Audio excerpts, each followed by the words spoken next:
waxaan maanta halkan ku kulanay wasaaradda deegaanka iyo isbeddelka cimilada ee dowladda federaalka Soomaaliya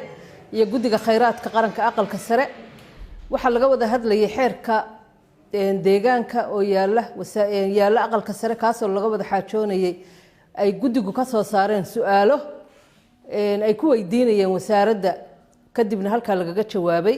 waxyaalaha ugu badan oo aan ka hadlayna waxa kamid ahaa qodobka 61 ee dastuurka oo siinaya golaha aqalka sare inay mas'uul ka yihiin dowladda xubnaha dowladda federaalka inaan ka wareysanay wasaaradda sida ay uga qayb galeen ama roolka ay ku leeyihiin xeerkan sameyntiisa waxaan kala weydiinay qodobo badan oo la xiriira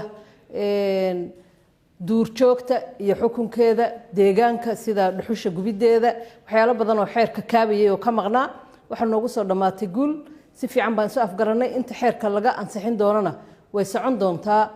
wada xaajoodka iyo wada akhriska xeerka si uu xeerku u noqdo mid dhaqa Soomaaliya xilliyo badan